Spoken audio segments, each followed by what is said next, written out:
the third edition. This is the third edition of Planeyo Book Circle.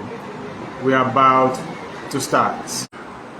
It is a beautiful afternoon in the city of Uyo, Akwa Ibom State, and I am glad to welcome you to the third edition, the December 2025 edition of Planeyo Book Circle, taking place right here at Planeyo Publishers, number 3 Eka Street, Obikotepene Road. We all remember that Planeyo Book Circle is the gathering of book and arts lovers in Uyo and its environs. And whenever we meet here, what we do is we read books, we talk about books, discuss books, and arts and crafts. We talk to authors and critics about the books that they have read. And today, once again, we are here for another edition of Planeyo Book Circle. Remember that there's a pattern in Planeyo Book Circle. Every month that we gather here, we have a theme song. Of course, we started in October. Our theme song in October was First Time by Kenzie. That was the theme song. And then in November, when we met here, our theme song was Oshimiri Atata by Pe Udede. And this is the December edition, 2025 of Planeyo Book Circle, and our theme song is Yahweh Sabaoth by Nathaniel Bassey.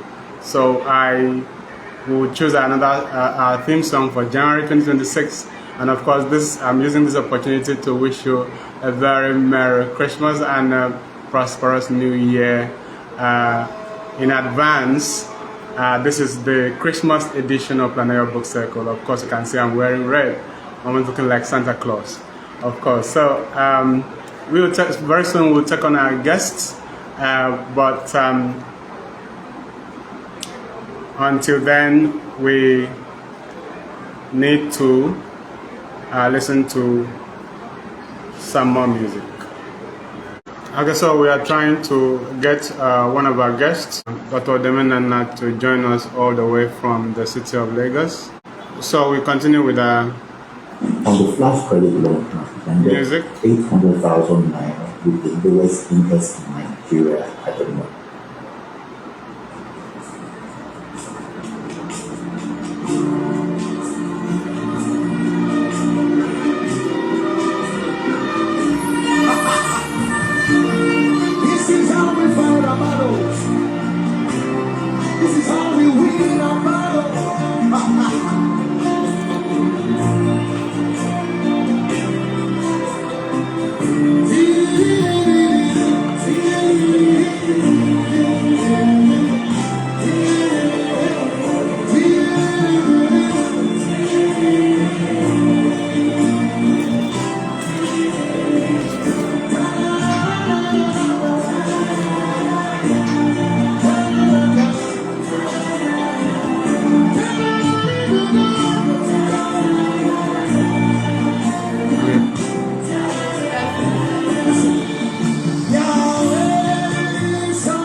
All right, ladies and gentlemen, once again, welcome to Planeyo Book Circle, the gathering of book lovers in New York, Akwa Ibom State.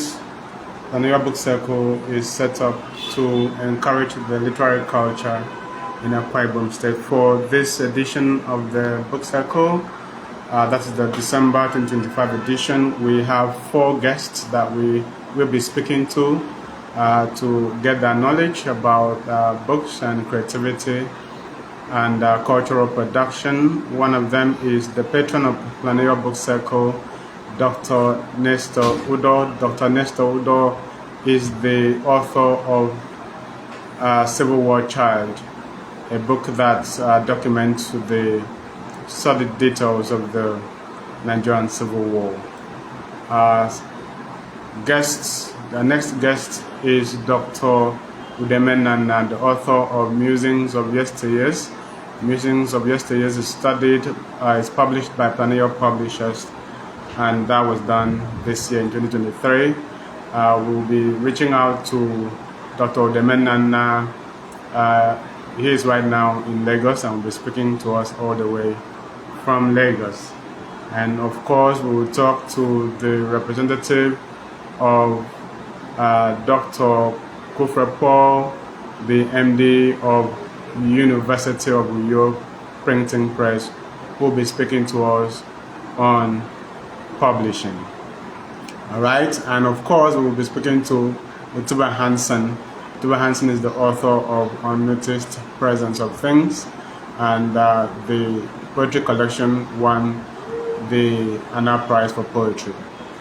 I think that should have been in 2023.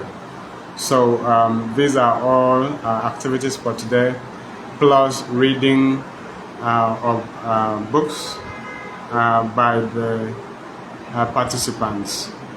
And so once again, I have the pleasure to welcome you to this edition of Planeyo Book Circle. Right? If you are a book lover in New York, Akwa Ibom State, and you would like to be a part of Planeyo Book Circle, kindly reach out to me on 08027898705, and we will give you the opportunity to be a member. All it takes is for you to be a lover of book in order to be a part. Of course, membership of Planeyo Book Circle is free. All right. So remember that Planeyo Book Circle is the initiative of Planeyo Publishers. All right, and it is intended to encourage the authors that we publish, and then encourage the thriving of the literary culture in Akwa Ibom State. So before we go on with the program, we need to listen to a message from Planeyo Publishers. Are you looking for a place to have your quality printing done in Udoh? Look no further than Planeyo Publishers for your quality direct imaging printing. Our services include graphic design, photocopy, color photocopy, typing and printing, lamination, flex and poster, book publishing, wedding and burial programs, ID card printing, passport printing, photo enlargement. You can also make your gifts more valuable when you brand them. Let's brand your gift items and souvenirs. Visit Planeyo Publishers at number 2 Eka Street off Ikodekpene Road, Udoh, Akwa Ibom State, or call 0802-7898-705, 002-789-8705. Planeyo Publishers, publishing your dream works.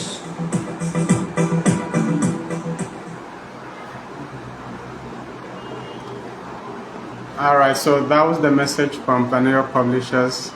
Planeyo Publishers came on board in 2024, and so far we have published over 20 books. And not only that, we also have the Planeyo Journal of Arts and Humanities, and we published 5 volumes so far. We began in 2024 November, and we published our maiden edition November 2024.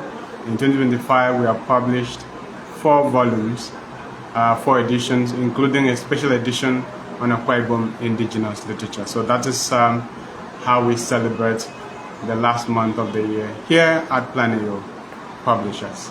Once again, we return to our theme song, and then shortly we try to get one of our guests on board so that we can start this. Okay, so maybe I'll just use this time to talk about the meaning of creative writing for those who love creative writing. Let us discuss what creative writing means as we wait for our guests to join us. So, creative writing is an imaginative writing. It's a type of writing that involves creativity and imagination. So these two words are very important. In fact, I call them terms, are very important when we are discussing the meaning of creative writing. Creativity and imagination. Because creative writing is an inventive writing in the sense that it is made up. It is not based on real life. It is not anchored on real life events. It's not reporting what actually happened in the world as we know it, but imagining that it can happen or it is possible for that event to take place. So creative writing entails the depiction of possible human realities, not actual human realities. So if you want to go into creative writing, you should be someone who can imagine, who can bring things to life, bring events to be when such events did not actually take place. So this is what all creative writers do. So this is why creative writing is different from history and journalism. Journalists dare not report things that did not happen.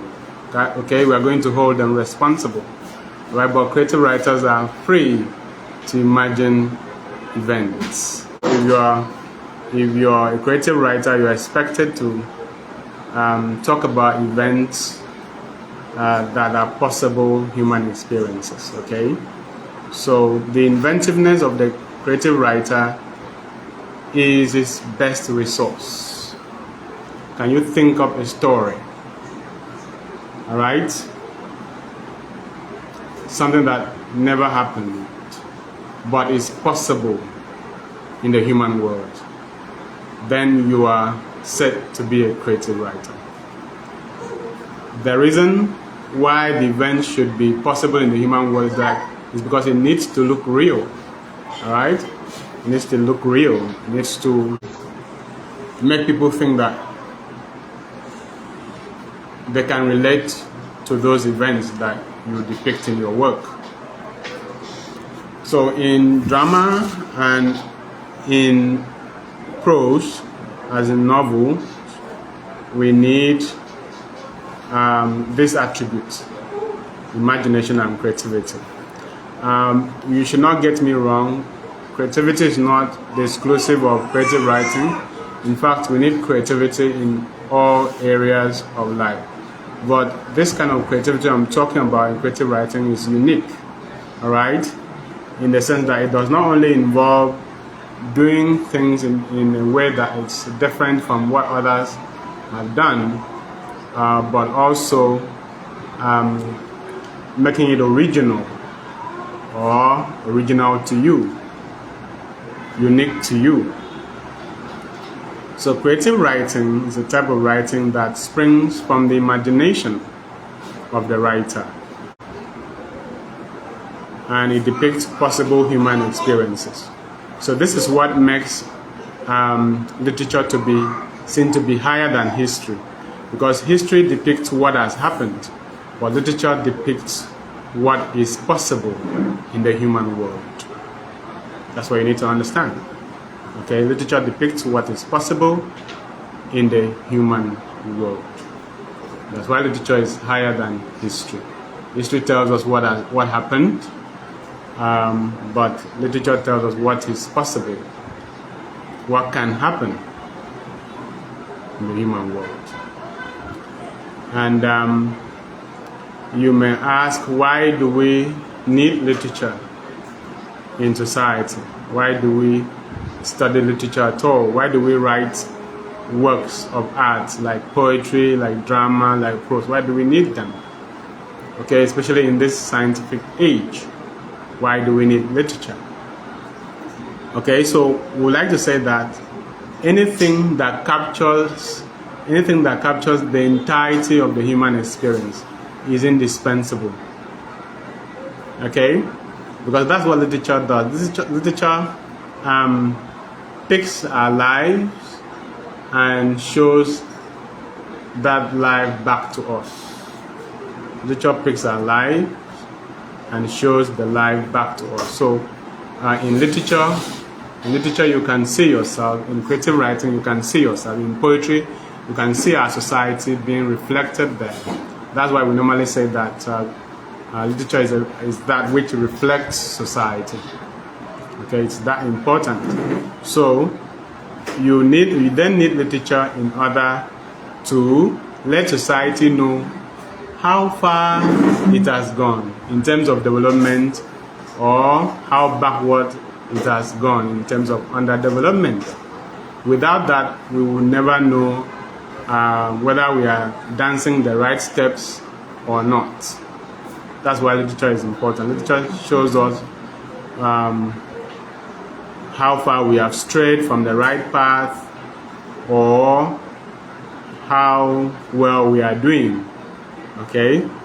So without literature, people will just be doing things without knowing whether it is right or wrong. And that's why literature is a key part of the humanities, or of the humanistic discipline. And it will continue to be relevant for all ages. Alright, I suppose one of our guests is ready, and so he's going to join us right now. So let me connect with Dr. Udeme Nana straight away.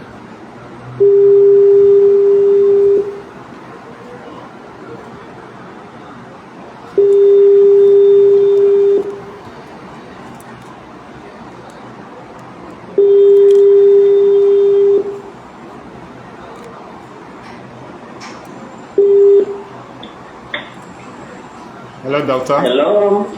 Hello, doctor. Good to see you, doctor. Yes. Good afternoon, doctor. Doctor. Yes, doctor. Good afternoon. Good afternoon, doctor. How is Lagos today? Fine, fine. Okay, How doctor. are you? Here is sunny today, doctor. It's a sunny Saturday in New York. Okay. Yes. Nice to see your face. Yeah, it's good to see you too. I'm glad that you're able to join us because we know that we can learn so much from speaking to you anytime, any day. And it is also quite interesting because we published your work, Musings of Yesteryears, and it is that which we want to talk about today, mostly. But before we go into that, I think we should start with your life.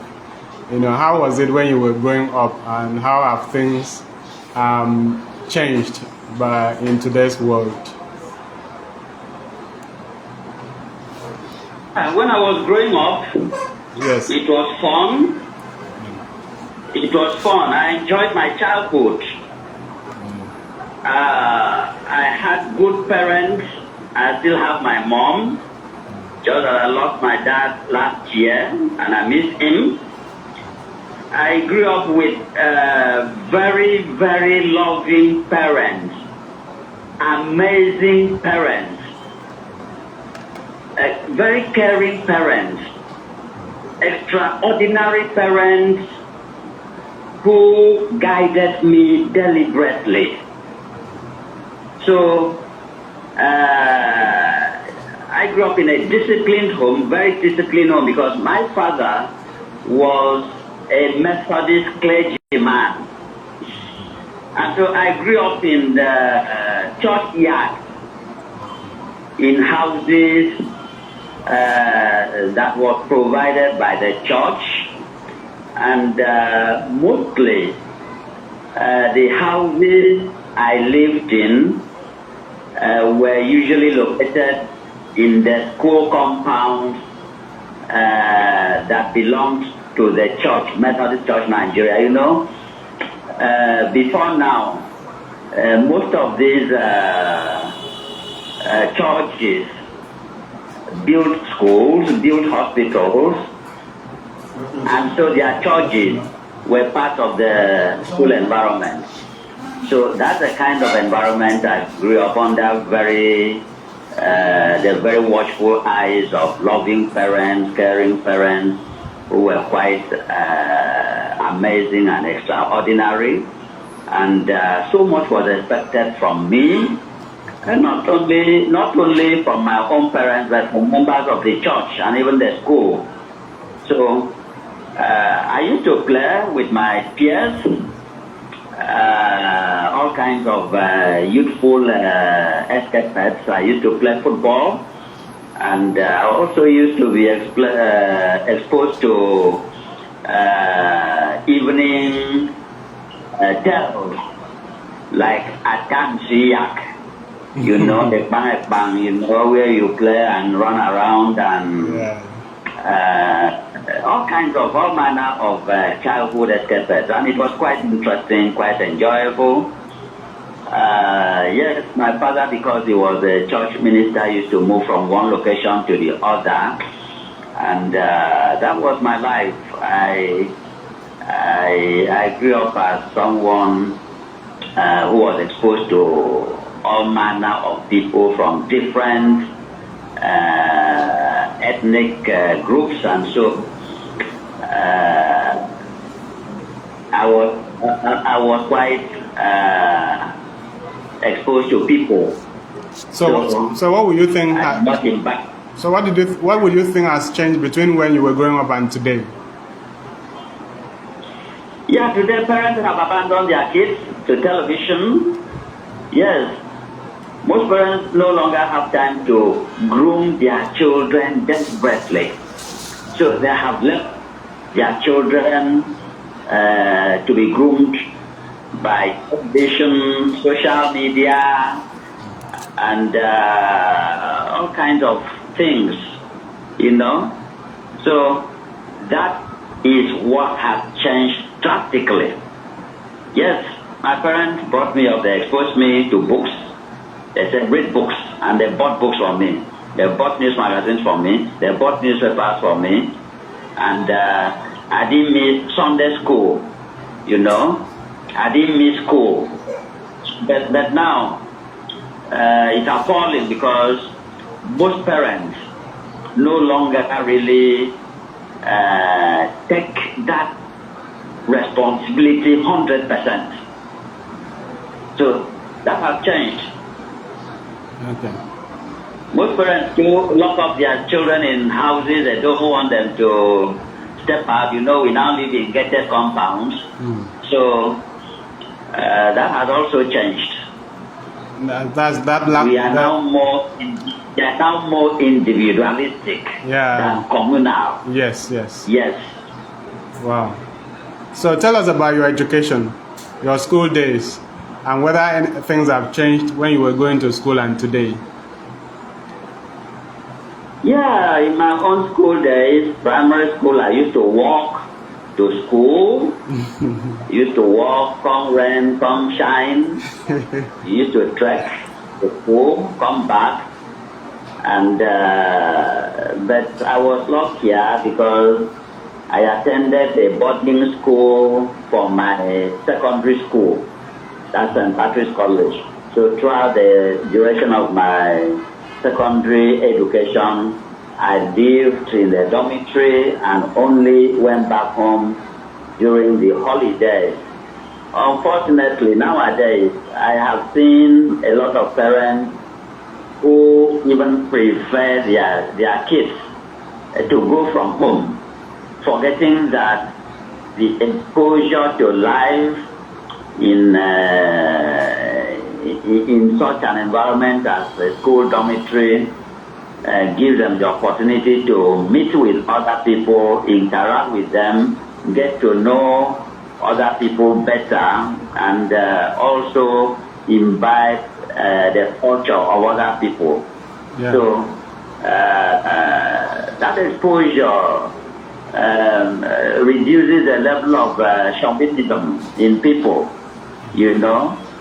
So university, I continued because I lived in the hostel throughout my stay in the University of Nigeria, Nsukka. So even when I had to go back for my master's, I had to stay in the hostel, because when you stay in the hostel, you have well-rounded education and exposure, and you'll be more committed, you'll be more disciplined, you'll be more focused. So that was it about my education. Okay. So, and then you went on to the university. Yes, I went to the University of Nigeria, Nsukka, both for my first degree and my master's degree, and then came to UNIO for another master's and a PhD. So I also had exposure to earn an international diploma from the International School of PR in London, UK. So yes, I also attended the Lagos Business School for training in their School of Media and Communication. So that's it. So when you left school, was a job waiting for you, or did you struggle to get the job? Yeah, I've been lucky in life. You know, during my youth service, there was this anxiety about what I would move into. Yes, doctor, for context, what are we talking about here? Okay, I graduated in 1990 from the University of Nigeria, Nsukka. Okay. Was posted to serve in Maiduguri in Borno State. Okay. And so I did my youth service in 1991. By December that year, I passed out from the NYSC. And but before maybe 3 months, 6 months to the time of the COP, I started writing application letters. I still remember that I wrote more than 100 application letters to various organizations for job openings. But unfortunately, I did not even get a response from any of those organizations. But when I landed in Uyo for first in my life, in December 1991, that was the first time I landed in Uyo for the first time in my life, because my parents' missionary journey took them to Cross River, and they worked mostly in Cross River. That's why, for me, my first language is a folk language. I speak it very well, and there are people who think, oh, I am more a folk than a Bibio. So I came back. And when I landed, I just decided to go and see one of our family friends who had taken a liking to me when I was growing up. That's Nestor Udoh. He ran a management consulting firm in Uyo. And when I met him, he said, start work with me tomorrow. And that was it. Since he took me to start work with him, I have never looked back. That's amazing. So that was it. I've never, because I moved from working with him to working with the newspaper corporation, the Pioneer. I joined the State Polytechnic in 1994, and after 6 years, in 1999, by the grace of God, the State upon this to attack, tapped me to serve as the director of press affairs in Government House. So when I finished, I had to go back the classroom and teach. That's how it's been. Yes, let us talk about your experience in journalism. Has anything changed in journalism practices from the time you started until today? So much, so much, so much, so much, so much. What has changed is like a seismic change. What has changed has brought the kind of difference into the profession, the difference between night and day. I can say without any fear of contradiction that when I practiced, I never expected any individual to give me money or for transfer back to my office. But nowadays, almost every journalist you relate with expects you to pay his way, you know, and pay for news and pay for coverage. They expect you to pay for doing their job. And it's unfortunate for me. When I look at it, I say, good old journalism is dead in Nigeria. Number two, you see any young person who has struggled to earn a national diploma or a diploma from IIJ, and he assumed the status of an editor, just a reporter, an editor, a publisher, overnight. You know, so that has also brought down the quality of journalism practice. You know, it used to take so many years for someone who had a diploma or even a degree to go through the wrongs, the media organization. Yes, would have started as a reporter or a proofreader and moved on the ladder. But now immediately someone earns a diploma, you see him assume the role of an editor, a newspaper owner, you know. And then the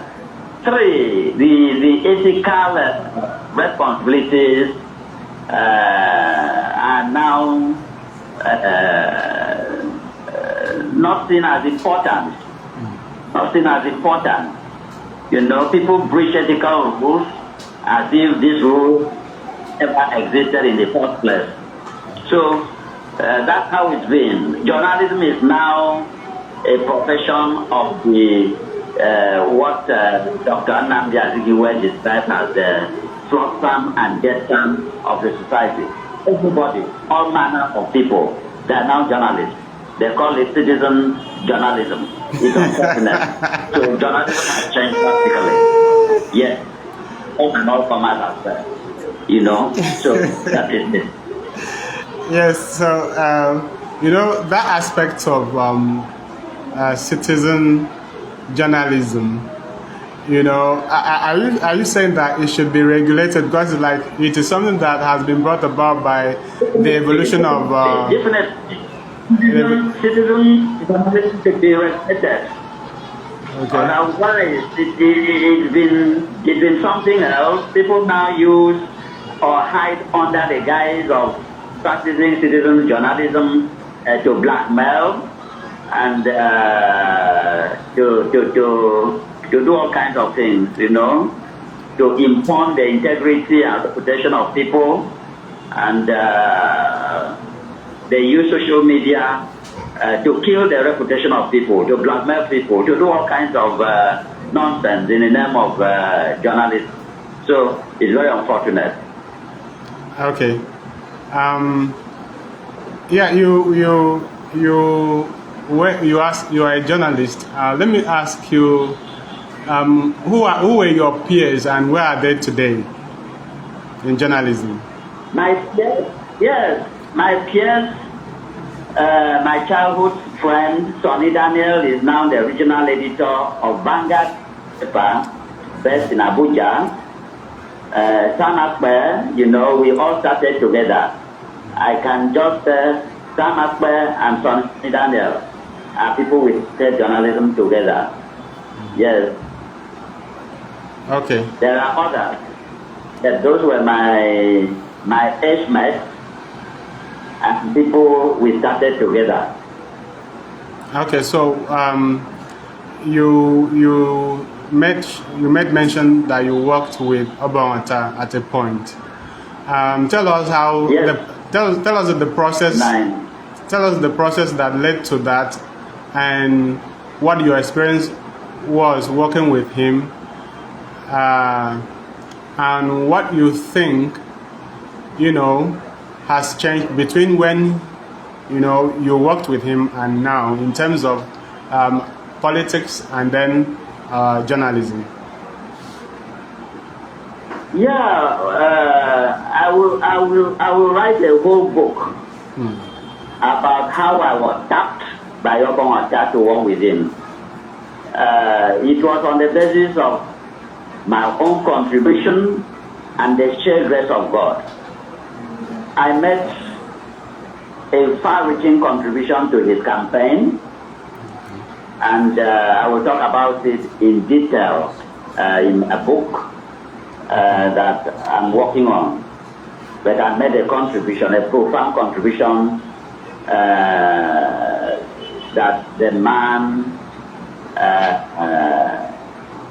looked at and said, wow, I have found someone I like to keep a close eye on. And that contribution was a public relations contribution during this campaign. It was a paper that presented a blueprint. It was a clear campaign blueprint that I presented, prepared and gave to him during the campaign, and it made a lot of difference. And so when he won the election, he promised that he will make me spokesperson, and he was true to his word. So Obawata is an intellectual, very deep, very well experienced, and widely exposed, widely traveled, and a workaholic. So for me, it was a big challenge, a big honor to be tapped by such a man at his level. I was in my early 30s, so it was a big honor for me to be tapped and trusted by such a man to become his spokesperson, So I'm working with him also exposed me to the rigor of working around the clock 247 every day, because those were the days when Obawata was fighting for the payment of the 13% derivation funds that has yielded so much money into the coffers of Akwa Ibom. And so we did not rest. I wrote most of the speeches. We traveled all over Nigeria to make presentations. So that was exactly how I worked. There was no time. You wake up by sometimes 5 a.m.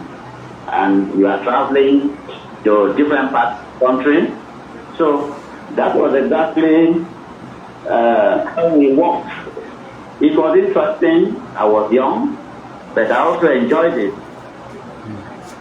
Wow. So that's exactly what happened. Yeah. So do you think that... I'm happy that till today, I still enjoy his confidence. Okay. So do you think that politics in the time of Obawata, in the state and the nation, has changed between that time and now? Yeah, so much have changed.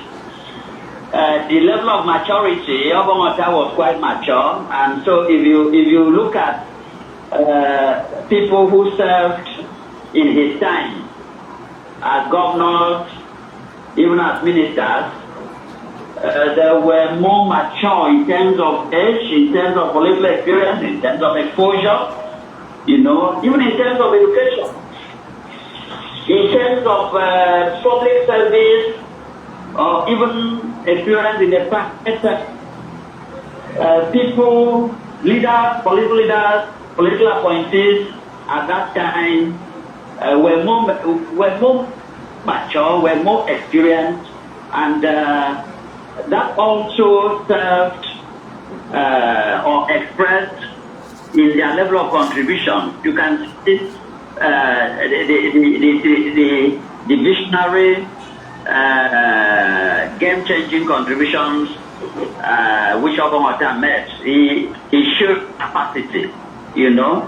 So that when he left, things changed. People who never knew their left from their right were brought into governance and under the guise of empowerment. And something gave, because governance at any point in that voice. Yes. You have to learn, you have to go through the ladder, you have to gather experience, you know. So that when you just bring in people from the street and put them in positions on people, then you are killing the society, because definitely the people you have brought into positions of this,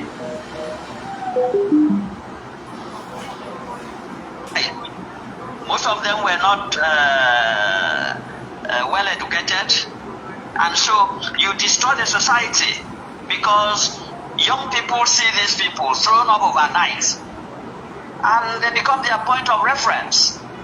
So you destroy the society because people no longer believe that you needed to go through a process to become anything in life.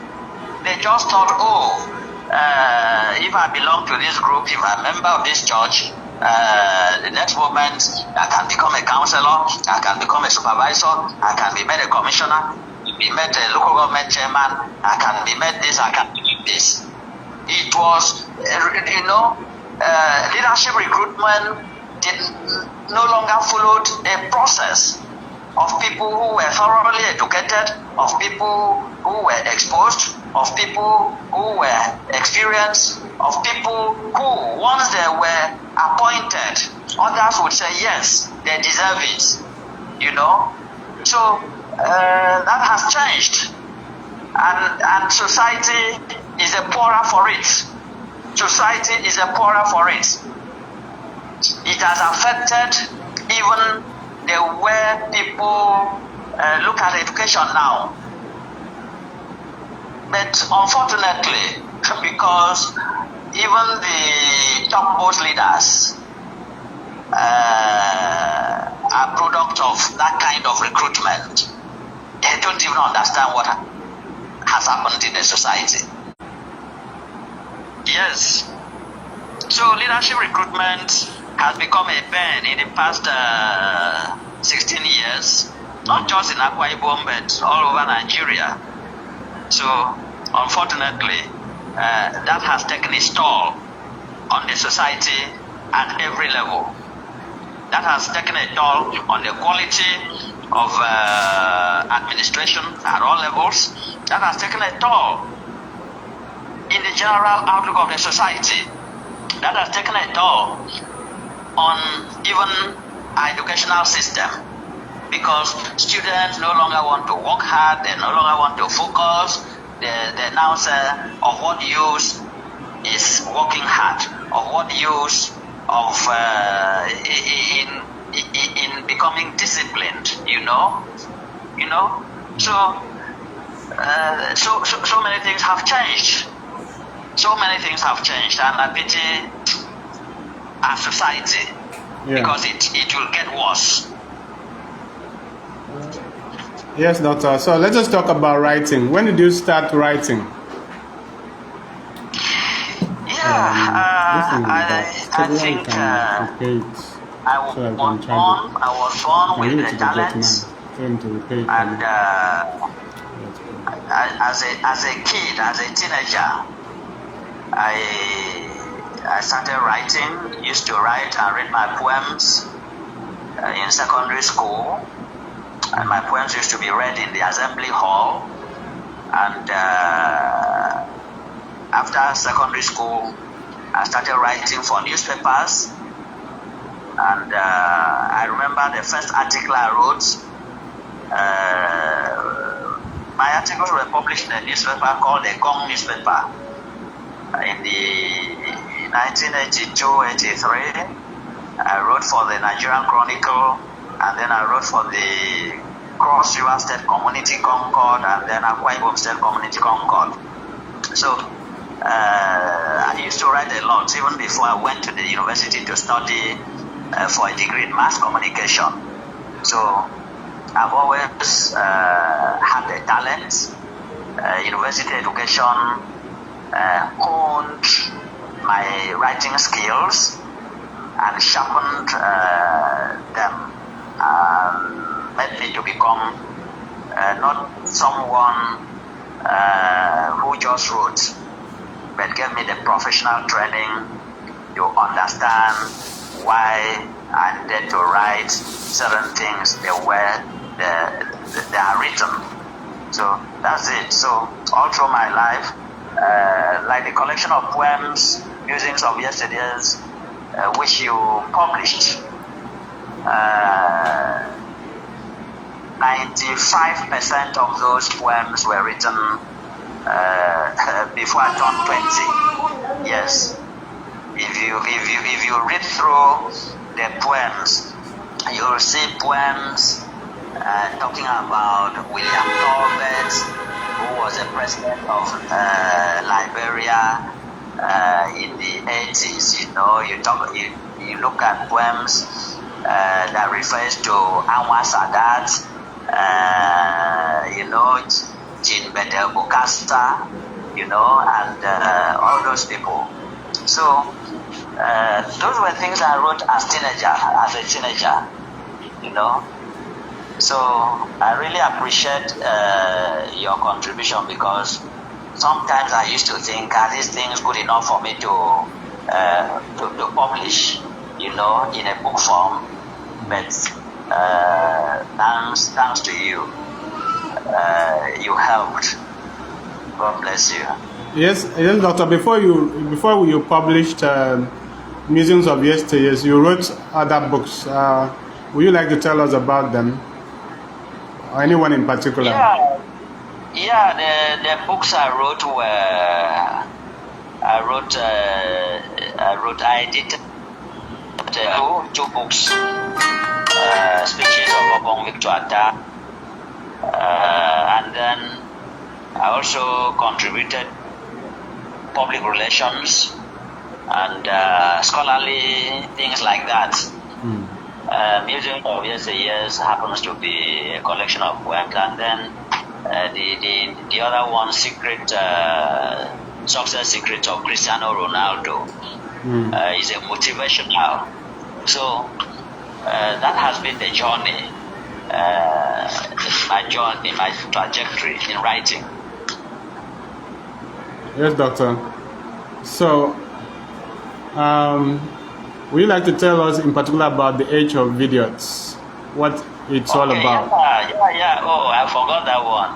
The Age of Idiots was published in 2005. Age of Idiots was a collection of the articles that I used to write as a teenager. I told you I used to write a lot of articles that were published in newspapers from when I left secondary school.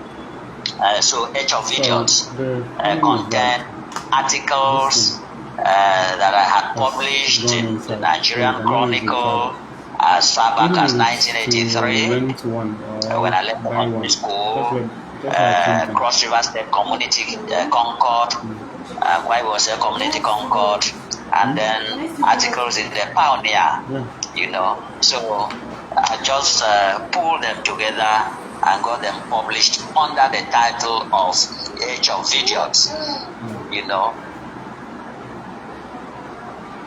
Yes, Doctor. So, that book has a didactic bent to it. Like it is criticizing society for something.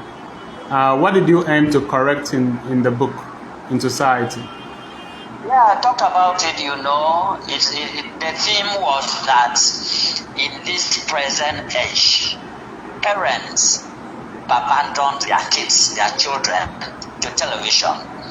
And that this has become like a negative scourge on the society, because the children, kids, now imbibe everything, hook, line, and sinker.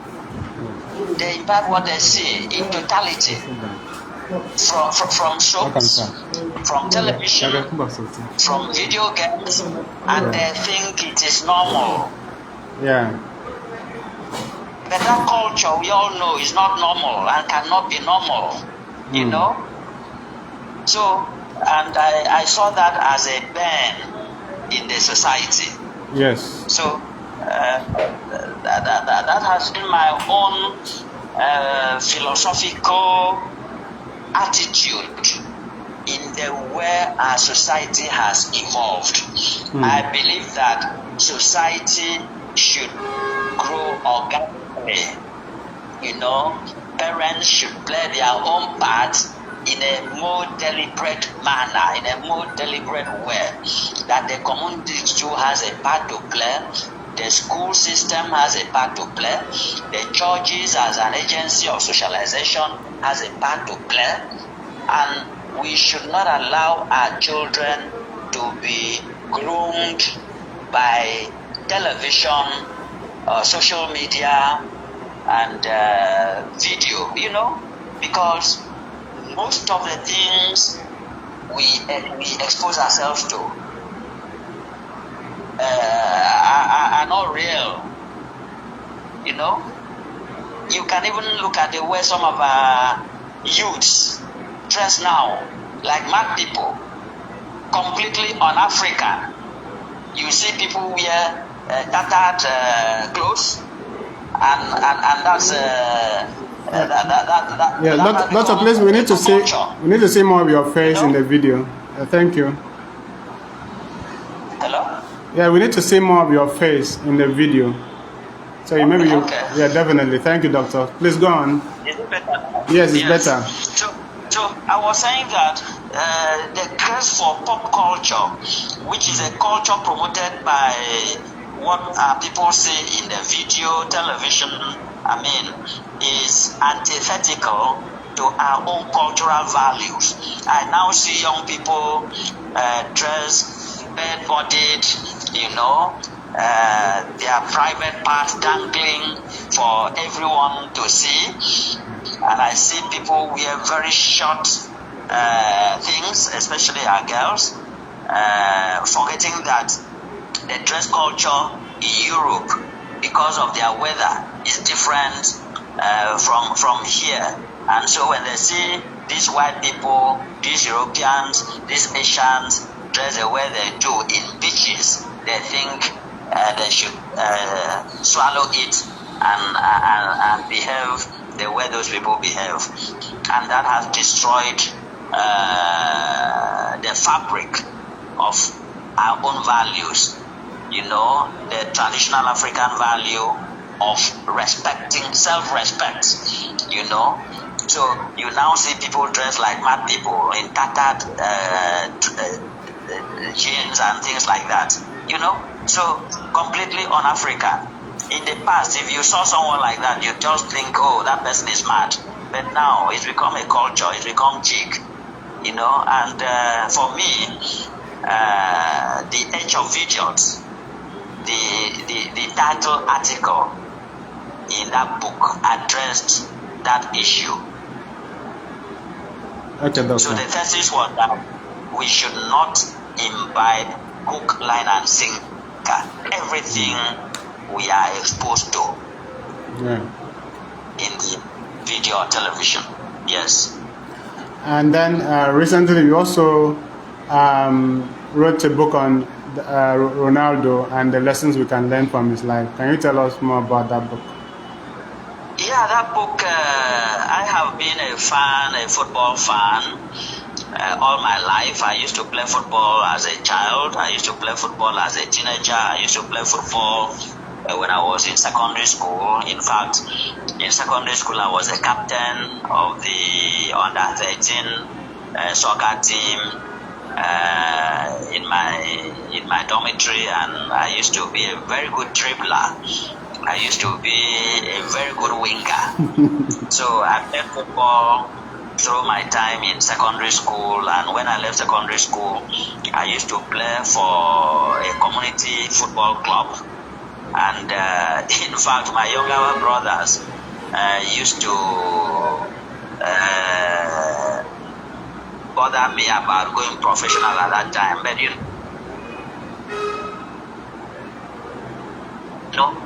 was seen as a pastime of people who were not brilliant in school, of people or leftovers, So if you drifted into football, it means you were So so for me, football was just like a hobby. But I used to play football. Even when I was in government, I used to participate in the Sports Writers Association games that was still being promoted by the Nigerian Union of Journalists. I used to play for the Correspondence Chapel, and so I've been a long fan of football, lifelong fan of Cristiano Ronaldo, because when Ronaldo came, I saw him as someone who played the position I used to play. I used to be a rising footballer on the wings and outside right. They used to call us at that time, wearing the number 7 jersey. I used to run a lot on the wings. I used to dribble a lot on the wings. And growing up at that time, mathematical Udeme was one of my role models, and I used to use the skills of a footballer at that time called Kunle Awesu to beat my opponents, So when I saw Cristiano Ronaldo happened on the scene with his dazzling moves, with his speed, with his stepovers, I saw him as an embodiment of the kind of footballer that I was, and so I took a liking to him and have been his fan since that time when he first joined Manchester United, and I've always been a fan of the teams he moved to. When he went to Juventus, I followed him, and when he left Juventus, when he to Real Madrid, I followed him. When he went to Juventus, I followed him. Now that he's playing for Al Nassr, I still follow him because I see him as an embodiment of the footballer I could have been or I was, So studying him, I started looking at what makes him tick. And I saw some principles, like hard work, like discipline, like focus, like determination, the never says die spirit, and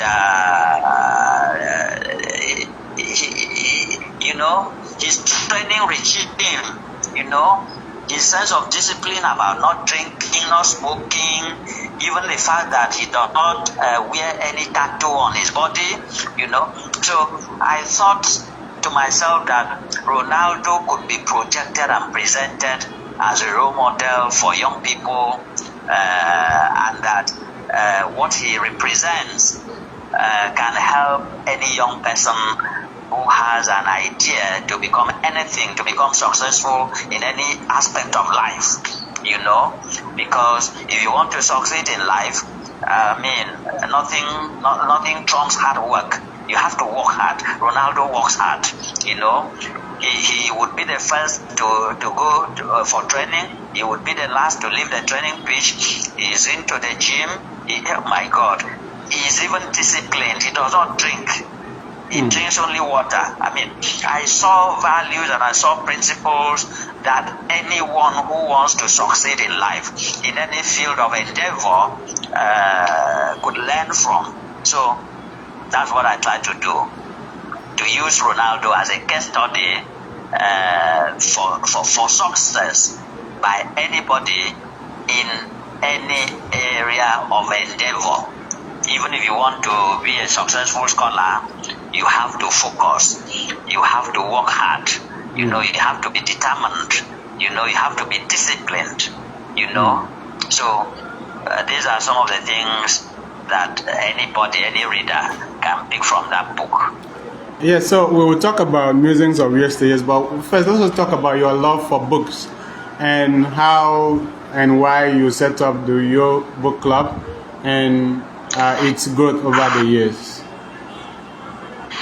Yeah, I have always loved books. So my parents bought books for me, and even before I left secondary school, I can say that I was exposed to the culture of China. I was exposed to the culture of France. I can talk about the state of Israel, how it began with young people who were recruited into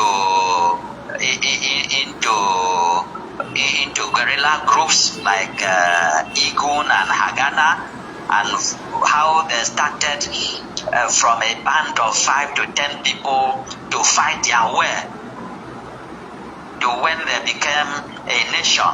You know, my parents gave me books from all parts of the world. Before I even went to the university, I had finished reading the history of America through several books, you know, and magazines. I read the history of France, the world wars. I mean, oh my! I read widely. My parents subscribed to magazines that were delivered from France, from China, and even the Soviet Union. So during my primary school days, secondary school days, I read, and that's why I was able to write for newspapers. Even as a secondary school student, you know, I was aware of the global events, even as a secondary school student. So, and I kept those books.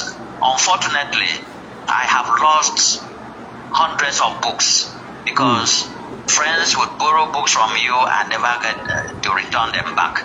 But I read a lot of novels. Shakespeare, I read all the complete works of Shakespeare.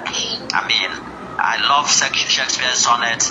I love those classics, you know, the Huckleberry Finn series, Treasure Island, Great Expectations, African Writer series. I'm sure I would have read 90% of the publications on the African Writer series that was published by Heinemann, you know. And courtesy of the late Professor Imeikete, who used to allow me unfettered access to his library, you know, when he was in the University of Calabar at that time. He used to give me books to read and expect me to review those books. So I read a lot of books. Is it Mills and Bones? I read books under the title of Mills and Bones. I read books, Dennis Robbins, oh my God, Sidney Sheldon, Hadley Chase. I've read almost all the titles in the James Hadley Chase series. And then the other crime author, Doyle, you know. Yeah. So I read books. Unfortunately, most of those books I used to read, people would collect them and never return. But then I am happy I was exposed to books at that time. And when people see me, they think, oh, maybe I grew up in Europe, not knowing I grew up here. Yeah. But capacity to imbibe the culture of other people flows from reading about what goes on in those societies. So that's it. I've always had books. I buy books. Like now in Lagos, I think I have bought 3 books yet. I go everywhere. When I'm traveling, I'm carrying books. When I'm coming back, I must add to my collection of books. So that's it, you know. So I grew up in books. I grew up with books. I remember in the days of Newswatch, I never missed reading any edition of Newswatch. I never missed reading any edition of these weekly news magazines that were published in the United States, like Time Magazine and Newsweek Magazine. You know, I read the columns of all those great writers, and then other news magazines that were published in Nigeria, you know. So, all thanks to my parents who brought me up deliberately, who exposed me, who provided those materials for me. So that's it. Now, about the book club, one of those days I was just taking a walk around my neighborhood. I like going on a walk, whether it's a walk in the woods. I like having my own me time. And my own me time, I usually spend maybe watching nature, watching birds and other things. And so one of those days I decided to go on a walk, and what I noticed was that every household along the street was either a drinking spot, a place where people gather to eat. Is it goat meat? Is it dog meat? Is it fish? All kinds of things, music blaring and things like that. And I said, wow, someone like me who doesn't like that kind of life, you know, who is not passionate about drinking in public. I hardly drink in public, you know.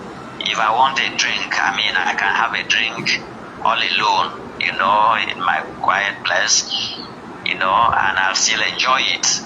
In fact, I wonder how people enjoy drinking in a loud, lousy, noisy environment, you know, and shouting. I don't like that. My life is not like that. So I said to myself, well, I can initiate a counterculture. So it was about the counterculture. For me, the book club initiative is my own attempt to initiate a counterculture. Yes, a culture that promotes sober reflection, a culture that promotes deep thinking, a culture that promotes debate on issues among people, you know. So I said to myself, why don't I start this counterculture? So while these people are drinking and shouting and making merry and breaking bottles, we can sit in a quiet environment and read and debate and think and engage and network, you know. So that's exactly what happened. Wow, that's amazing. That's how I spoke to some few friends, and then we started it. It used to be a weekly thing. Very interesting back then in my own house, you know. But it started growing. Now, by the grace of God, we now have Uyo Book Club fully established. Uyo Book Club is now 10 years. And when Uyo Book Club was set up, I said, it shouldn't be limited to you. We need to push this narrative. We need to push this counterculture to other locations. And so I made moves to set up the Raffia City Book Club. I coined the name and I appointed the coordinator. Fortunately, Raffia City Book Club is on. And then a lady took the initiative to take the book club initiative to ABAC. Okay. And now you have ABAC book club. Yeah. And then a book club. Wow. The one that has been a challenge to me is Oral Nation Book Club. Okay. Because we've not had a location where people can gather in Oral, sit and read. But we now have book clubs in schools and colleges, and in future I'd like to see book clubs in offices, and it would spread. It should spread like the church is spread. You know, when Christianity came, missionaries took some denominations from place to place. So the book club for me should move from one location to the other location. It should be set up even in various housing estates. Why shouldn't we have a book club in Shelter Afrique? In fact, Shelter Afrique is such a large estate that we can have up to 3 book clubs. You know, why shouldn't we have book clubs in a wet housing or a wet housing extension or in Osama or in other housing estates across the states, you know, across you. So I like to see this book club initiative grow in leaps and bounds, you know. Okay. Wherever there's a community, there should be a book club, just like you have bars, just like you have restaurants, just like you have sit-outs, you know. Wow. So the book club initiative should be an answer, like I said, a counterculture, you know, to balance the love for food, the love for drinks, the love for that's a the far-reaching love vision. for partying, you know. So we should have this counterculture to balance the society, because a society that is not balanced is a dying society. You know, a society that is not growing as a balanced society, where intellectuals have an opportunity to grow, you know, and where the other people also have an opportunity to grow, is a dying society. By the time the other people are more in number, I mean, they will drown the intellectuals, and over time, the society dies. Any society that does not have a predominance of intellectuals is a dying society. Yes, Doctor. That is why today, you know, back in time, there was a society called Sparta. The other one was a society called Athens. All Greek city-states. Both were always in conflict, you know. But the Athenian society promoted intellectualism, you know. The Athenian society promoted intellectualism. The Spartans were warriors. Today, yes, the Spartans were warriors, you know. Yes. So today, civilization owes so much to the Athenian society. Yes. Is it democracy? Is it philosophy? No, you name it. So when we have a predominance of intellectuals in any society, that society will grow. Yeah. But when you have a predominance of debauchers in a society, that society degenerates, because it is intellectuals that will bring about innovations. It is intellectuals that will bring about creativity. It is individuals that will extend the frontiers of civilization, not debauchers. You know, not debauchery. People just go and drink and forget their sorrows. You know, but intellectuals will study and look at patterns and bring about innovations and bring about inventions. You know, that is the pain of this present day Nigerian society. That is why our educational institutions they just exist in them. You know, they just exist in them. Where are the breakthroughs? Who is thinking? Who can think? When professors don't earn as much as counselors who may not have gone to school, who can think? You know, who can think? When a professor cannot own a house, cannot own a car, who can think? Yeah. When professors will be running around to genuflect to counselors because those counselors are driving better cars and are earning better money. Yeah. Why would a professor think? You know? So that's why the Nigerian society is a society. Yeah. That's true, doctor. Because deep thinking.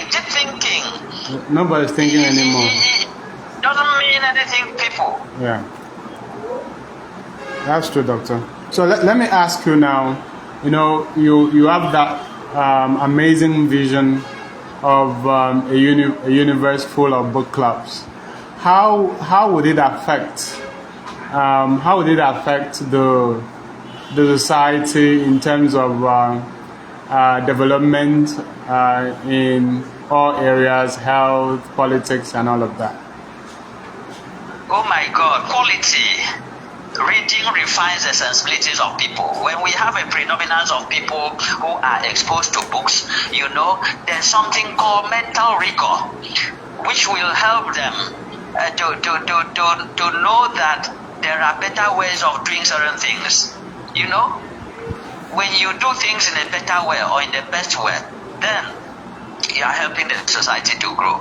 So that's how the book club, when it spreads and when people jump into the caravan, when the pulse of people, when the mindsets are better refined, then the quality of governance, the quality of politicians, the quality of citizens will be improved. You know, the other day I was in a function and in a gathering of more than 300 youths. I posted most of them were graduates, and I said, how many of you in this hall have seen a copy of the Nigerian Constitution? Not up to 3 people lifted up their hands, and that's a tragedy. And that's why our youths don't know how to fight for their rights and privileges in a democratic country. Anybody alleges them? The other day I walked into a school environment and the offices, grasses grew like trees. And I turned around and asked a colleague, you work in this environment? You know?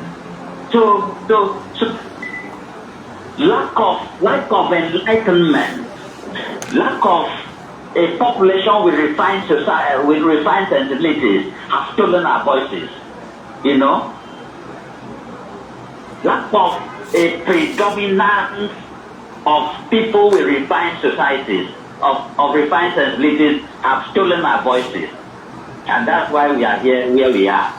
You know, Yes. the governor can commit, the governor can commit no, and everybody claps rather than condemn, rather than criticize. We all clap because we don't know better. Yeah. In a society where people know better, governors, political leaders are servants of the people. But now we allow them, we lionize them, and they have become like God. That's not what it should be. That's what it should be. The people who elected them,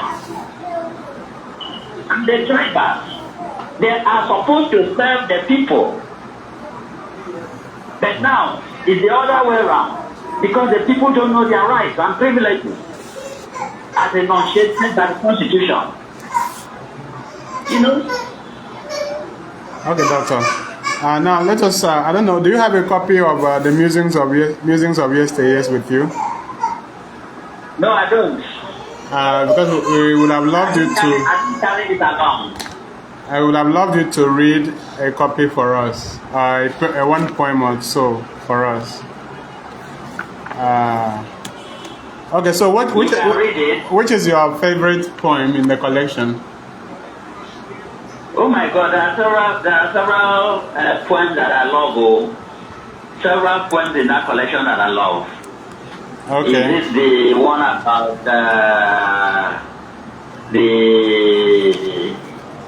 transfiguration of a typical African girl? You know, the transfiguration of an African girl from me speaks to this culture of trying to whitewash oneself, you know. So there are a couple of poems in that collection that are dear to me. Unfortunately, I didn't carry a copy. I would have read one or two for you. Yeah, it would have been so beautiful to, have you read. Maybe we'll have a reading session, but maybe let's just check. Yes, I look forward to it. Let's just let me read the content, maybe like 3. Let's see which one you choose, and I'll read and you talk about the poem. Okay. Musings on Politics. Delagiwa, Nigeria. This is the transfiguration of an African girl. Okay, that's page 17. Page 17. Okay. Everyone, page 17. Page 17. A decade ago, she was black. I am sure because we sat together in the class. A decade ago, she was black and beautiful. I know because many men came to our church to watch her lead our choir. 10 years ago, this lady was the black queen of Ikang. I know because youths fought to escort or carry her to the stream. Carry her can to the stream. Kokoma throughout primary and secondary school was black complexioned, black like charcoal. But yesterday, walking along the street, a young lady's voice called out to me. I turned and approached her, showing surprise at the fair lady in psychedelic gear. Don't you recognize me? Are you not Udeme? She asked. My name is Kokoma Abasio Otu. We grew up together at Ikang, even attended the same church where your popsy pastored and your mom taught us in school. Amazed, I was benumbed at the transfiguration of a black African girl to a cream-burned pseudo-European girl. That's a beautiful poem, Doctor. I think that the theme is self-explanatory, but I would like you to talk about it as the person who wrote it. Yeah, like I said, it shows how the society has evolved. Yes. It shows what exposure to television, to video, and the pop culture. It shows how that has damaged our society. That the typical African girl who is black, beautiful, now prefers to inject herself and use cream to change her color, her complexion to something else. Yeah. To someone you can mistake for another. Yeah. You know? And it amuses me. And when you see some of these people, how they are born and become ugly, you just feel for them. And it is a message that should be put out there to discourage our people that your body, as created by God, is beautiful, and you should not do anything to change from your God-given complexion to something else, because it even poses a health hazard to you, the individual. When you inject yourself and you turn from a black or brown complexion person to an oil white person, you are destroying your melanin level that acts as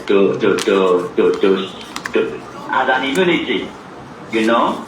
So people should know that mostly our women, our young girls, they should know that, and even some men are victims, you know. You see the feet of some men, the toes, some are black, some are fair. You see, you know, so it, you see someone who has layers of different colors in the same body. So that poem speaks to that kind of thing that people do under the guise of trying to become more beautiful, more acceptable in the society, you know. So that poem has a very deep meaning, and it speaks to what's going on in the society. Yes, especially the theme of identity, because about the person's identity was transformed to the point that you didn't even recognize. I didn't even know. Yeah, the personal, and then the colonial mentality that is wrapped up in the African person's self inferiorization. Trying to look like the European in order to feel confident or more confident and happy. So that is a very powerful point, because at the level of the theme. Okay, so that's quite good. So I think we should take maybe we'll ask Utuba Hansen to read a poem for us. Yes, but this is what you do: you close the book and then decide on a number from 2 to 50. Yeah. 50. Let's go to page 50. What poem do we have there? Love is life. Love is life. Please come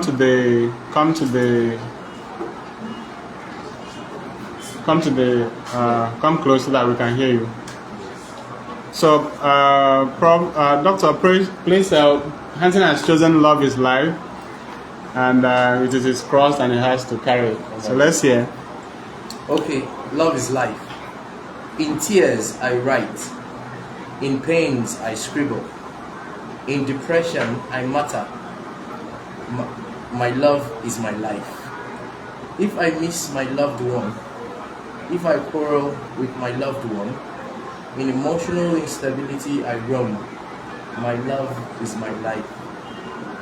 If my loved one annoys me, if she is offended by me, I lie sleepless, staring at the ceiling at night, my love is my life.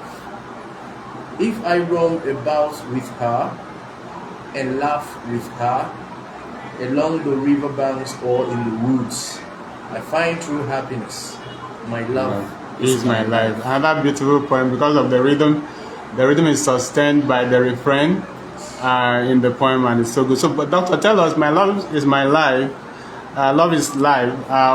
Is it a poem that is personal to you? What made you write it? Yeah, you know, writers are lovers. Writers are lovers. They love their art. Writers love nature. Writers love beautiful expressions of nature, including the opposite sex. You know, how could you find a writer who is not love storm? Yes, you can look even William Shakespeare. Most of the sonnets William Shakespeare wrote were love songs. Shakespeare was not lucky in love, and so most of the sonnets focused on his experiences with his own lover, you know. So writers are lovers, and you know, whenever a writer who is a deep thinker has issues, maybe a little frustrated with his love, then he focuses on it and puts it in perspective. So that's what the poem is all about. Even as a young person, you know, one would have maybe admired somebody who was not returning the level of affection, and so you feel somehow, maybe you feel low, you're low in spirit, and then as a writer, because a poem is a spontaneous overflow of emotion, you know, so when that emotion overwhelms you, you put it in writing, maybe to excel, you know. So that's about it. Writers are human beings who are susceptible to different emotions, emotions of love, emotions of disappointment, and emotions of rejection and things like that. So that's it. Okay. One more poem from the patron of Planeyo Book Circle, but he's going to choose between 60 and 80. Prof, just choose a number before you open the poem. Doctor, 60 and 80. 63. 62. Okay, please. 62. Song of Sorrow. Dr. Nestor Udoh, our patron, has chosen 62. Song of Sorrow, Part 2. So he will come and read for us. Please. Yes. Okay. These virgins desecrated. Were you still a willing party to this dastard act? These virgins desecrated. Girls who lost their goodness were objects of ridicule, and people who desecrated sacred shrines were exiled. Was paradise and protection flaunted at their sight, as did the Europeans to judge and plan en route our being whitewashed in valleys alien to our ways? These virgins, virginity lost is like spilled oil. The goodness can never be recouped. A sacred shrine abused. Loss is a hallowed. A tenant scamper. Since Africa was wrecked, this virgin desecrated. Africa stands dazed like a punch-drunk boxer, out of depth, distributed, drenched. Wow. Prof, Doctor, did you hear him? Yes, I did. Okay, wow. Yeah, Dr. Nestor Udoh is greeting you. Okay. Doctor, nice to hear from you. Good evening, doctor. Okay, good evening. Yeah, please, can you make a comment on the poem, Doctor? Yeah, it's talking about the clash of cultures, just like the theme in the Transfiguration of an African Girl. Yeah. And this one speaks to how our traditional society was jolted out of growing organically, you know. As the poem addresses the strategy and tactics used by the colonialists, the Europeans who came. They offered guns, they offered salt, and some collected those items willingly. But others like King Jaja, others like King Nana, others like Obarawem opposed them. But you know, the Europeans used better and more effective firepower to overwhelm them, imprison them. You know, somebody like King Jaja was deported to the Caribbean. Nana and Obarawem, you know, their kingdoms were destroyed.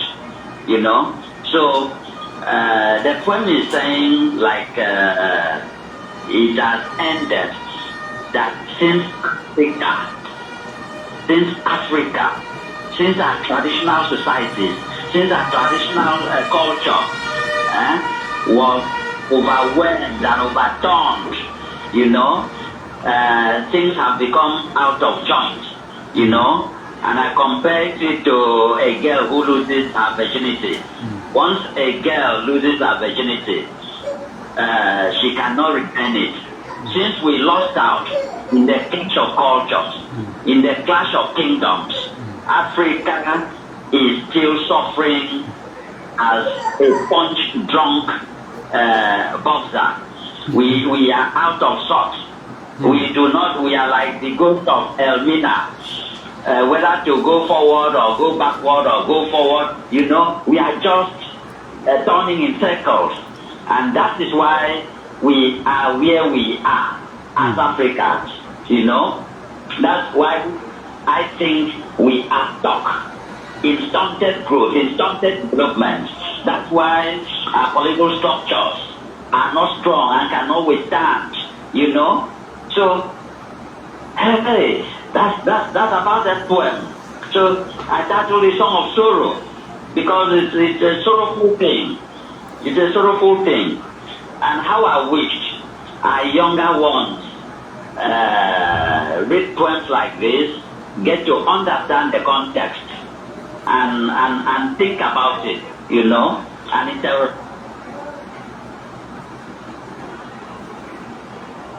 Africa has been damaged. Africans have been damaged, you know. I honestly wish we had an occasion to sit back and discuss these issues in details, more elaborately, so that we will know that really something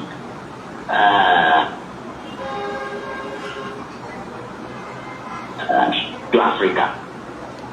Okay, Doctor. So, because of time, this is where we'll have to bring our discussion with you to an end. I know that speaking with you, we can go for hours upon hours because you are a resource person and you are never out of ideas. But we'll have to put it up to another time. Sometime next year, we'll bring you back to Planeyo Publishers. And I want to thank you for the great things that you're doing for Akwa Ibom State. For your vision in bringing about the Uyoh Book Club and other book clubs in the state, for your contribution to journalism and your contribution to teaching and books. I want to really thank you, and for your mentorship of young people, mentoring us. You know, you are very supportive of young people. That's what I know about you. You like to identify talents and bring them to limelight, and that's one thing that is noted about you. So you are an inspiration to our generation, and I pray that God will keep you for our generation so that you can continue to help us grow. So your final words, Doctor. Thank you very much. First of all, let me thank you for setting up Planeyo Book Club.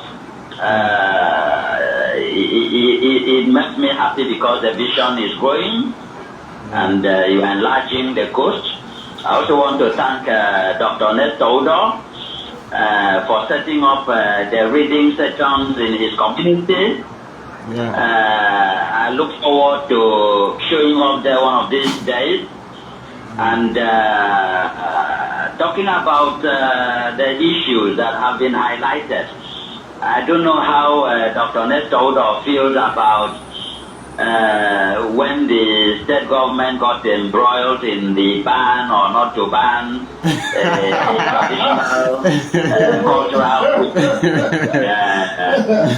that has roots and is celebrated in this community, you know, that mobilizes people, the young and the old, a cultural group that serves as the community police, you know, that can be used to bring order in the community, you know.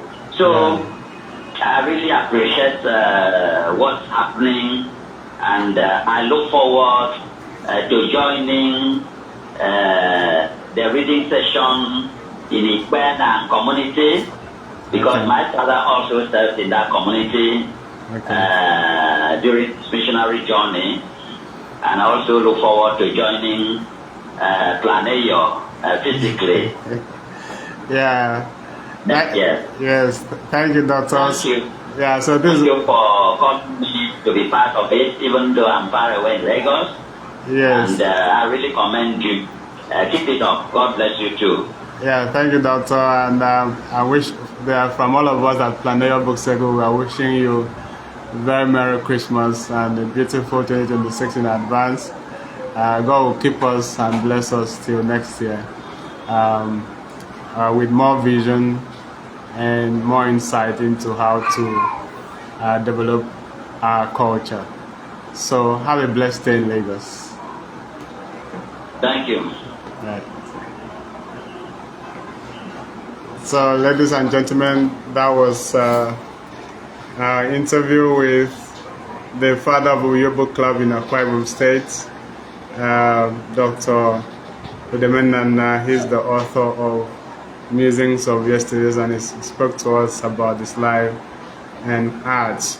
We're going to take a very short break, and when we are back, we are going to take on the patron of Uyo Book Club, Dr. Nestor Udoh, who will have some words of encouragement for us as the patron of the club and as the author of Civil War Child. Stay tuned, stay blessed. All right, ladies and gentlemen, this is still Planeyo Book Circle taking place here at Planeyo Publishers, number 3 Eka Street, off Ikodekbena Road, Uyo. We've just spoken to Dr. Udeme Nana, the founder of Uyo Book Club and the author of Musings of Yesteryears, published by Planeyo Publishers, all the way from Lagos. And right now we are about speaking to Dr. Nestor Udoh, the author of Civil War Child. He's also the patron of Planeyo Book Circle. Dr. Nestor Udoh, welcome to Planeyo Book Circle. Thank you, Doc. So, I hope you are doing well. I'm fine. How are you doing today? I'm doing fine. Okay, so let us begin. Let me ask you the question. You are the MD of Wine Empire, Yeah. right? Yeah. Okay, so being a medical doctor, you know, how you reconcile being the MD of Wine Empire and being a medical doctor? Do you recommend that people should take wine? Okay, I think that's a good question. Yes. There is something about wine. Everybody loves wine. Yeah. I don't think there's, even if you don't drink, you give it to somebody. That's the Okay. nature of wine and drinks generally. Yes, There is no culture that does not use wine or drinks for one thing or the other. Yeah. People sip it for pleasure. People drink it for medicinal purposes. Yeah. And people, you know, use it as gifts. The pour libation within the African tradition, and so on and so forth. So basically my training is in medicine. Yes. I graduated from Planeyo University, then University of Ife, as a medical doctor. And then I went on to do my specialist training in public health. I'm a consultant public health physician. Well, let me not go deep too deep into my private life. But straight to the question that you've asked me. There was there are a lot of fake drinks in the market right now. Okay. In fact, when I was about retiring from the civil service, one day I went to see one of my friends in the teaching hospital, Dr. Udeme Nana, to be precise. And Dr. Udeme Nana was then the doctor in charge of the nephrology unit. Nephrology is kidney, kidney unit. And when I saw him in his clinic, there was a very big lineup of people for kidney dialysis. So, and when I was in medical practice, it didn't used to be so. So I asked him that, what is going on? Why do you have such a long list of people for renal dialysis? Why? He just laughed and told me that, one, kidney problem, kidney failure, that HIV/AIDS is the commonest cause of kidney failure. Wow. The next commonest cause is contaminated products. Contaminated foods, contaminated drinks, and so on. And I began to wonder if somebody cannot come to the rescue of our people by opening a place where you can have an alternative to facts. Do you understand the logic there? Yes, yes. So when I retired, I decided that okay, let me see. Because I retired at the time that I was still young and very active. I did not reach retirement age when I retired. For reasons which I'm not going to say here. Okay. But I wasn't sacked. I just retired, normally, according to law. So I asked myself, why can't I just go into a business that gives people an alternative to fair wines? Do you understand that? Now, if people will say, yes, you are a doctor, you are a medical doctor, but a doctor used to say, don't drink, and so on, and then you are selling wine. That's what people do. That's what people do. My answer to that is that alcohol, I have to be very blunt here. Alcohol has no role to play in the human body, health-wise. But the point is, you cannot stop people from drinking alcohol. I don't think there's any culture in the world where people have been stopped from drinking alcohol. Can you see, do you know any place in the world where people have been stopped from? Because alcohol, if you don't find it like palm wine, you find it as wine produced from grapes. You find it as wine. Everything, many things you see in the environment, fruits, the byproducts is alcohol. And you can make wine even from pawpaw, even from pineapple, even any fruit. You understand me? So there is no culture in the world where people have been completely stopped from drinking alcohol, even though it is not useful for the human body. You understand? There is no such culture. It is bad enough to consume alcohol, but it is worse for you to consume the contaminated one. That is my answer to those who use to say, you are a doctor, yeah. So my opening wine empire is another form of medical practice. Wow, that's amazing. Yeah, it's another form of medical practice. And it is public health. Yeah. And I'm a consultant in that area. So I am helping to reduce the disease burden from consumption of fake wines. Yes, doctor. And I think that is. I don't think that's not even business again. It's community service. It is business actually, but it's community service. It's a combination of business and community service. So, doctor, how do you recognize the good wine from the bad one? It is very easy. Before I opened the place, I had to go on training. What? Yes, I had to go on training. I don't do anything that I don't train. I don't do. If I must do something, one thing with me is that if I must do something, I do it well. And so I must know exactly what I'm doing. If I won't do it, I will not do it. So before I started the wine shop, I went on training, a small certification on wine testing. You understand? It was an online course. In Italy. Most of the wine that we have from Italy is either Spain or Italy or France. So an Italian friend organized a wine tasting course. I went online and I did it.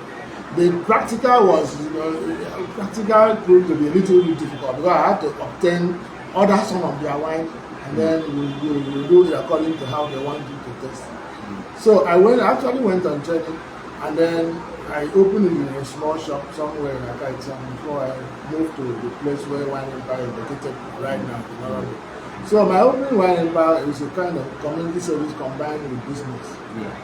But you did not tell us how to recognize the good wine from the bad wine. Well, if you test, as I said, if you test it, for those of us who know, it needs expert knowledge. Yes, it needs expert knowledge, and this is why you shouldn't just buy wine from the streets, from the roadside. It needs expert before. For example, if you have not drunk, let us say Campari before. You will not be able to tell. So there's no way in the physical appearance of the bottle.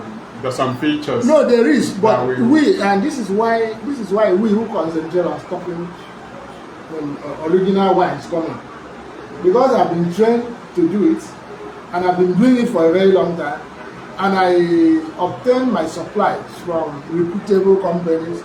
In fact, from those who import it, I just don't go to the market or back to shop, look, monkey around shops to get any wine. Because that would be exposing yourself to contamination.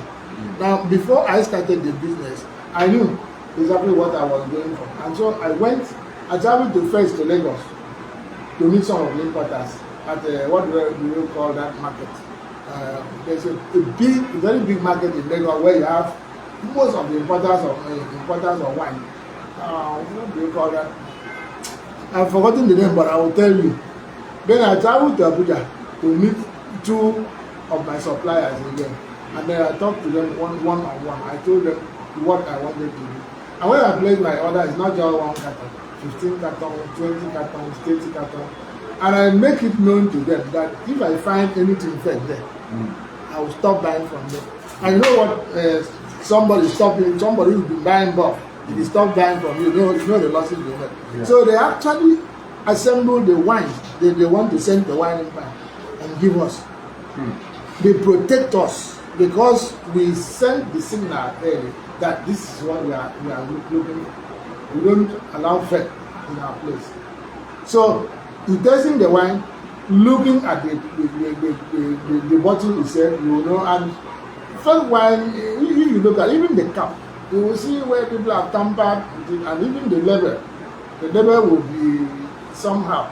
And there are so many ways. And then again, I have an app which I purchased from the internet, which I used to check. Yeah. The app, when you scan the bottle of wine, it will show on your phone everything about that wine, including the factory where it is manufactured. In fact, you even see videos of people working in that factory from there. I had to buy it because it is something important. It's something that has to do with human life. And so people shouldn't joke over that kind of thing. Wow. So it appears to me that, because I've been to your shop, Wine Empire, it appears to me that good wines are expensive. So what is the least price of wine that you have, and what is the highest price in the range?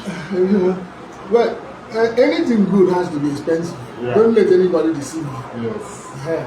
That wine is not. I'm sorry to say, wine is not something for everybody, but we have something for most people. Wine is. Oh my God! Wine is.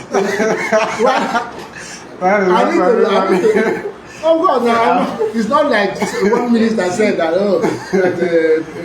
telephone is not for everybody. But here, I need to be very explicit and frank. I mean, it is somebody who can afford to eat 3 square meals that will go and buy a bottle of water for a bottle of wine, which you will consume in one spot for 10,000 naira, and so on and so on. You asked about the least wine. When I started on the journey, you could get wine for 900 naira. Good wine, good quality wine. For example, Eva was 900 naira then. Then some other wines like Campari was 1.5,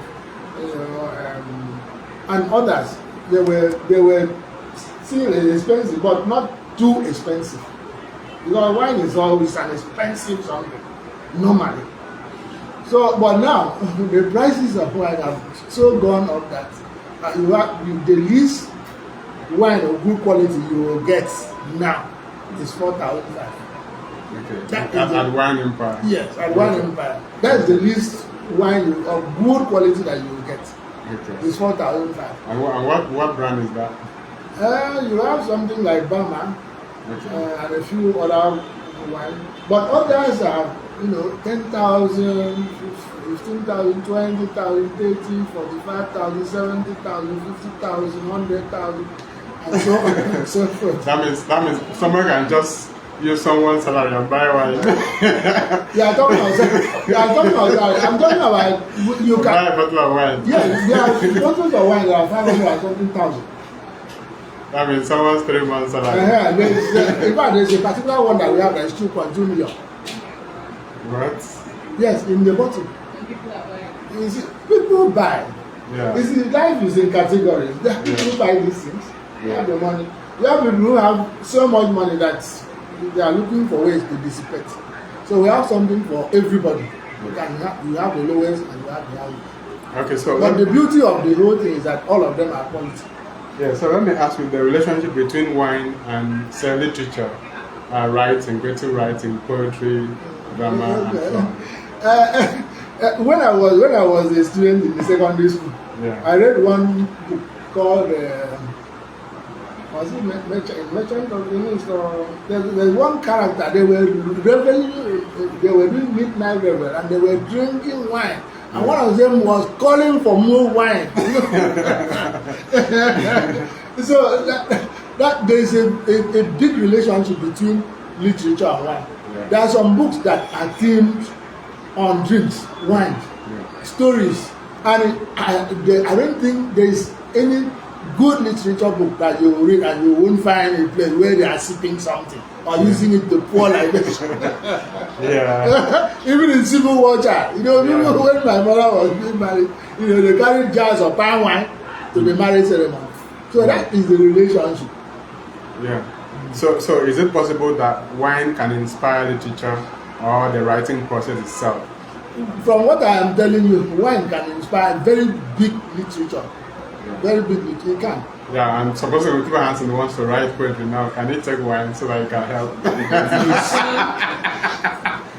One thing, listen. Now, if that's what you are driving at. One thing with alcohol, you understand, is that at low I can certainly know a poem that is written when someone was high. It depends on the quantity you drink and maybe the percentage. At the low quantity and low percentage, alcohol it has a way of relaxing you and making you to feel good. Yes. But when you begin to indulge and the percentage of alcohol in your blood